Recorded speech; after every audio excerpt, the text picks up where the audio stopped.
I love collaborating on music. Although right now, I wouldn't mind going for a walk just to get a cup of coffee.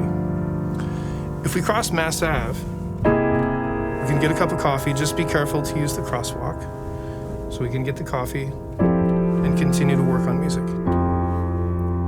Hi, I'm Rick McLaughlin. Welcome to my office hours. Today we're talking about functional harmony and modal interchange. A working knowledge of harmony in general, and functional harmony in particular, is great for every musician, whether you're a composer, arranger, a singer-songwriter, a musical director, even if music business is your thing. Understanding how chord progressions work and how we use chords to help listeners go from one part of a narrative to another is essential in great storytelling. When a melody and a harmony and a lyric and a rhythm are all kind of aligned, we tend to call that prosody. In this case, the fact that that chord feels stable, and I love collaborating on music, should feel stable, we've got a feeling of unity. I wouldn't mind a cup of coffee. Do you mind if we go for a walk? Well, subdominant, the first was tonic. Subdominant is this feeling of wanting to move. This chord has that function and makes you hopefully want to move without feeling too stressed. The third function, dominant, which I'm coloring with extra tensions to make it feel even more stressful. This is the sound that we confront crossing a busy street, Massachusetts Avenue here in Boston as an example, but has a resolution to it. Back to being able to collaborate. In my story, the first thing I told you is that I love to collaborate. Let's go for a walk to get a cup of coffee. So that's tonic to subdominant to dominant. So I'm using functional harmony to increase the need to go for a walk to satisfy the objective of getting a cup of coffee. Some stories need more emotional depth. They have more complexity to them. And so modal interchange is one way of achieving that. Here's a different story with a slightly different chord progression that embraces that new concept of modal interchange. You know, when we're together, it feels amazing.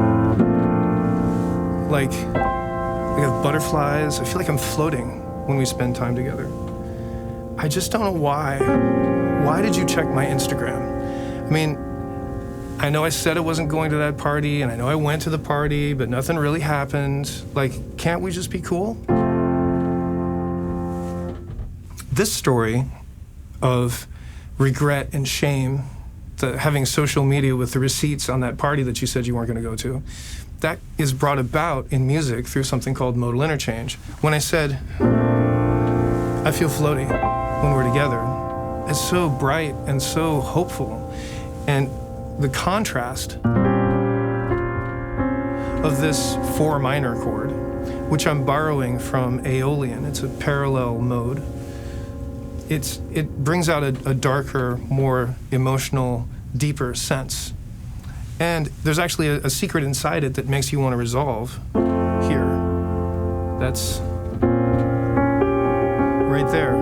This tritone must resolve. Modal interchange is the process of being in a key and borrowing from a parallel other mode. So I was in the key of F major, and I borrowed from F minor. This morning I woke up on time, and then I went to the train and I came to school, and I got here on time. What if I told that same story, but with these chords? This morning I woke up on time.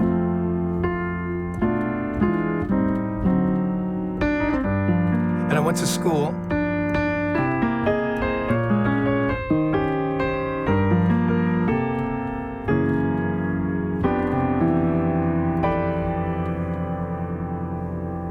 Well, that story of its simplicity compared to the chords that I've just chosen, they're out of alignment with one another. Be careful about your harmonic budget. The harmonic budget is really the simple question of how many chords can you afford in the music that you're making. As an example, the jazz gig that I had last weekend was of a composer's music who was very harmonically adventurous. And the packed house that was there knew what they were in for.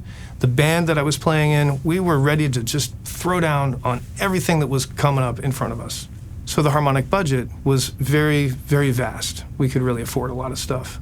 And so when it comes to the harmonic budget, be mindful of the story that you're telling and the audience you're telling it to, and who in your band is going to be helping you to tell the story.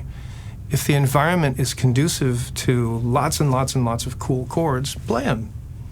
But if you think that your audience and the story would benefit from a more streamlined chord progression and just one super cool chord, choose that chord really wisely and place it in the best spot in the progression. Take time to think about these concepts when you're making your own music. If you are careful about using them, you can tell a story that's very personal and you can keep your listener engaged.